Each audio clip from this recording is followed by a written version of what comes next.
আমরা তো এই শাসন মানে গির ঘুরলাম, দেখলেন মোটামুটি গির ঘোরার পর একটু খাওয়া দাওয়া করে একটা দোকানে, একদম গিরের সামনে একটা দোকানে ঢুকেছি। এটা একটা হোটেল, তার নিচে একটা ইন হাউস রেস্টুরেন্ট হচ্ছে, সেখানে ঢুকেছি। তো আমরা দেখলাম যে ইন্ডিভিজুয়াল খাবারের দাম অনেক বেশি, সেখানে সেই তুলনায় গুজরাটি থালিটা অনেক সস্তা। তো আমরা বললাম একটা গুজরাটি থালি দিন, বললে আনলিমিটেড খাবার দাবার পাবেন 180 টাকা করে, কিন্তু আজকের মিষ্টিটা নেই তাই 150 টাকা করে। আমরা তাই দিন, কোনো অসুবিধা নেই। তো আবার দেখাচ্ছি কী কী খাবার এসছে। চারটে ট্রুকওয়ালা এই জিনিসটা দিয়ে গেছে, এইখান থেকে আমরা চারটে জিনিস নিয়েছি। ডাল নিয়েছি, একটা সেউ ভাজার তরকারি নিয়েছি, একটা ধোকা নিয়েছি এটা, আর এটা হচ্ছে কি রাজমার তরকারি। এই চারটে তরকারি, এর সাথে আনলিমিটেড ভাত থাকবে, রুটি থাকবে, পাঁপড় থাকবে, আর ছাঁচ থাকবে। সেগুলো আসছে এক এক করে, আমিও নিয়েছি, ম্যাডামও নিয়েছি। এবার এক এক করে আসবে, আমরা আবার খাওয়া দাওয়া করবো। এটা হচ্ছে সেফ টমেটো। সেফ টমেটোটা গুজরাটিদের বা রাজস্থানের একটা খুব ফেমাস ডিশ আছে। এটা হচ্ছে রাজমা আছে, এটা ডাল আছে, এটা হচ্ছে ধোকা আছে, নট ঢোকলা, ধোকা, রাইস, রুটি আছে, পাঁপড় আছে, আর ছাঁচ আছে। আনলিমিটেড, সবই আনলিমিটেড, শুধু পাঁপড়টা ওরা একটা দেবে বলে, আর মিষ্টিটা শেষ হয়ে গেছে তাই দিতে পারবে। এই হচ্ছে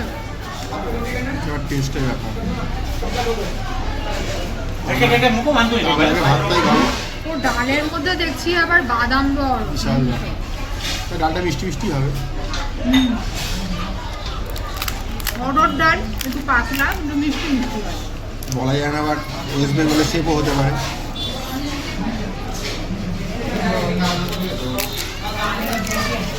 কিন্তু সেফ টমেটো খাচ্ছি,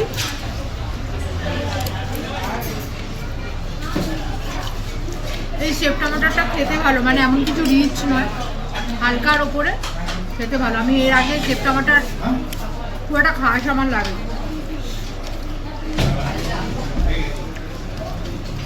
এটা হচ্ছে রাজমা,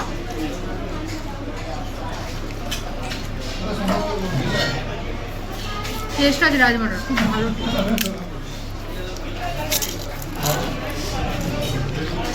এই হচ্ছে ধোকা,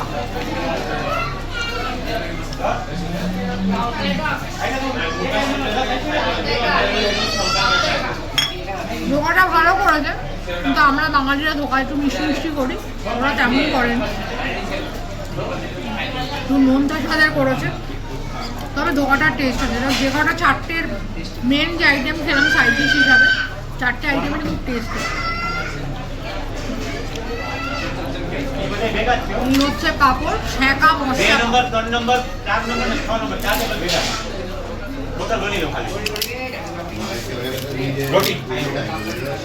ভালো খেতে পারে। রাইসের কোয়ালিটি খারাপ না, খুব খারাপ না রাইসের কোয়ালিটি, মানে লং গ্রেন, ফাইন না হলেও লং গ্রেনের রাইস। আর এই হচ্ছে রুটি, ঘিয়ে মাখানো রুটি। এটা কিন্তু একটা ভালো কথা, ঘি বলতে হয়, মাখানোই থাকে। আমি একটু রায়তা দিয়ে পেয়ারা, সরি মানে রাজমা দিয়ে পেয়ারা করছি। রাজমাটা খুব ভালো করে। এই হচ্ছে ছাঁচ, আনলিমিটেড।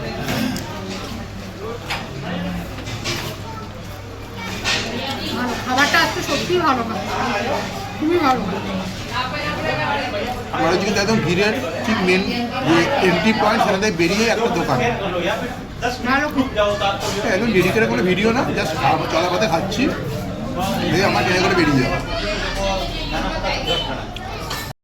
হ্যালো, এই যে দেখলেন আগের পর্বে আমরা গির ঘুরলাম, জাতীয় উদ্যান, সিংহ টিঙ্গ দেখলাম, যা হলো হলো। এবার একটু খাওয়া দাওয়া করে আমরা এবার বেরিয়ে পড়ছি গির থেকে আরেকটা জেলা গুজরাটেরই জুনাগড়ের পথে। তো এখান থেকে কিন্তু আপনি বাস পেয়ে যাবেন, শেয়ার গাড়ি পেয়ে যাবেন, অটো পেয়ে যাবেন, আর যদি আপনি সোমনাথ থেকে গাড়ি রিজার্ভ করে আসেন তাহলে সেই আপনাকে জুনাগড় নিয়ে যাবে। বাট আপনারা তো দেখেছেন আমরা সোমনাথ থেকে এসেছিলাম ওই মিটার গেজ ট্রেনে করে, ওই আমরোলি এক্সপ্রেস বলে ট্রেনটা রয়েছে, যেটা আর কি ওই ভেরাবল থেকে জুনাগড় অবধি চলে। তো সেই ট্রেনটাই আবারও দুপুরবেলা আছে, যেটা দুপুরবেলা এসে যখন এই শাসনগিরে থামবে, তখন আমরা সেই শাসনগির থেকে আবার ট্রেনটা ধরে জুনাগড় চলে যাব। তো এখন এই চলে এসেছি, আমার পিছনে কিন্তু স্টেশনটা, মানে শাসনগির থেকে হেঁটে এলে যে বললাম 5 মিনিটও লাগবে না আপনার, চলে এলাম। এই রাস্তাটা অনেকের জানা নয়, আগামী দিন যারা মনে করছেন একটু অ্যাডভেঞ্চার প্রিয় যাত্রা করবেন তারা করতে পারেন। এই ট্রেনটা কিন্তু গিরের ভেতর থেকেই চলে, ঠিক আছে। তো মোটামুটি স্টেশনে চলে এসেছি, এবার টিকিটটা কাটবো। টিকিটটা কেটেই আমরা ট্রেন আসবে হয়তো আই থিঙ্ক ওই 2:15-20 দিকে আমরা ট্রেনে করে চলে যাবো জুনাগড়ের পথে। দেখতে থাকুন। দেখছেন আমাদের ট্রেন চলে এসছে, আমরা এবার চলেছি জুনাগড়ের পথে শাসনগীর থেকে। ট্রেন আসার কথা ছিল মোটামুটি 2:15-তে, ট্রেন এলো 2:35, মানে 20 মিনিট মতো লেট হলো হয়তো কোনো কারণবশত। তো আমরা এই শাসনগীর মানে স্টেশনটার নাম শাসনগীর, আর ছিলাম হচ্ছে আমরা গির ফরেস্ট দেখতে এসেছিলাম, তো সেটা দেখে এবার আমরা বেরিয়ে যাচ্ছি। এই দেখতে পাচ্ছেন আমাদের ট্রেন আস্তে আস্তে একটা কার্ভ নিচ্ছে, আমরা বেরিয়ে পড়লাম গুজরাটের আরেকটা ডিস্ট্রিক্টের পথে, সেটা হচ্ছে কি জুনাগড়। তো মোটামুটি যাওয়ার পথে 5-6টা স্টেশন পড়বে, তো যতটা পারবো দেখানো, কারণ সকালে তো খুব একটা দেখাতে পারিনি আমরা, কারণ অত অন্ধকার ছিল। এই দেখুন আমার ট্রেনটা চলছে খুব সুন্দরভাবে।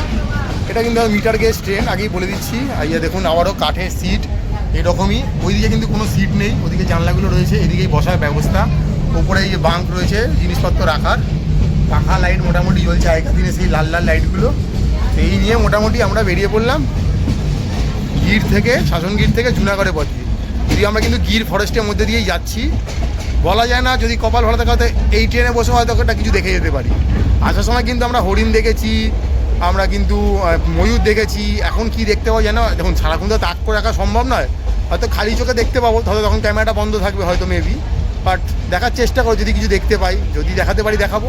দেখতে থাকুন, আমরা চলেছি জুনাগড়ের পথে। ওয়াও, যা দেখতে লাগে না ফাটাফাটি, কোনো কথা হবে না। ওই দেখুন হরিণ দেখতে পাচ্ছি আমরা, ওই দেখুন অনেক হরিণ ঘুরে বেড়াচ্ছে। মানে এই ট্রেনটা করে গেলেই কিন্তু সিংহ দেখা যাবে কিনা গ্যারেন্টি নেই, কিন্তু ময়ূর আর হরিণ দেখা যাবে এটা কিন্তু 100% গ্যারেন্টি আমি দিতে পারি, আর কেউ দিতে পারুক না পারুক। ফাটাফাটি অনেকগুলো হরিণ কিন্তু দেখে নিয়েছি সকাল থেকে ট্রেনটাই চেপে। ওয়াও, হয়তো ক্যামেরা তাক করলে বোঝাতে পারছি না, তো দেখতে কিন্তু পাচ্ছি।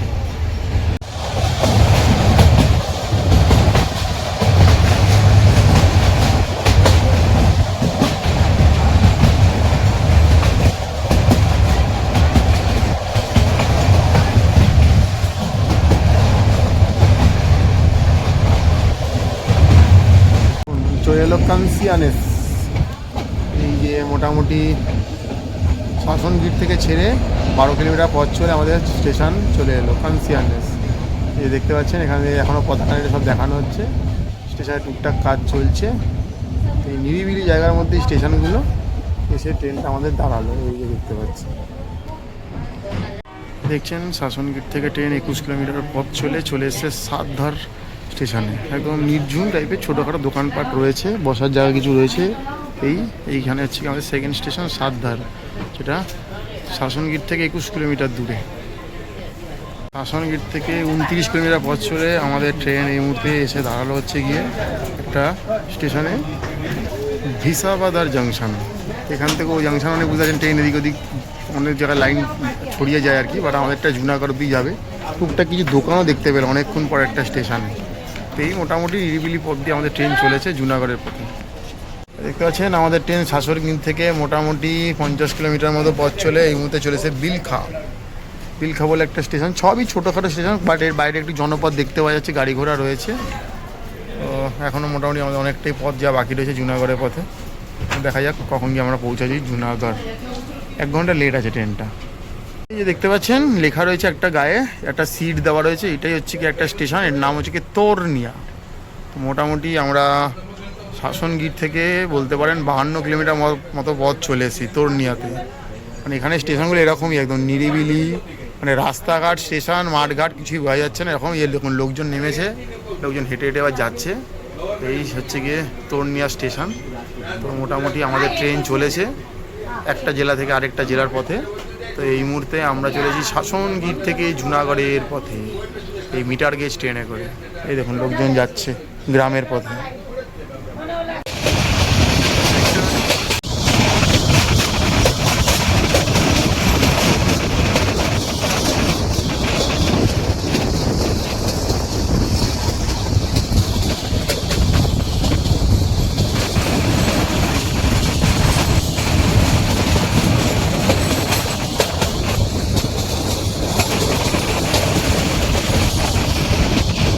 অবশেষে আমরা পৌঁছালাম জুনাগড় জাংশন।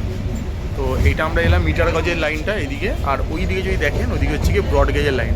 আমাদের কিন্তু পরের দিন এই ব্রড গেজ থেকেই লাইন দেবে, এখান থেকে কিন্তু সোমনাথের লাইন চলে যায়, আহমেদাবাদের লাইন, গান্ধীনগরের লাইন চলে যায়। তো আমরা নামবো হচ্ছে মিটার গেজের লাইনটা, যেটা বুঝতেই পারছেন একটা শেষ প্রান্তের দিকে থাকে, যেটা বিরাবলেও ছিল মোটামুটি। তো শাসন গিট থেকে মোটামুটি বলতে পারেন 50-70 কিলোমিটার পথ আমরা চলেই এলাম জুনাগড় জাংশন এসে গেছি। এবার আমরা জুনাগড় ঘুরবো, তার ভিডিও আসবে, দেখতে থাকুন ম্যাপেল। এই দেখতে পাচ্ছেন চলে এসেছি আমরা মিটার গেজে করে জুনাগড় জাংশনে। এই ট্রেনটা আবার হয়তো কালকে সকালে এখান থেকে বেরাবে।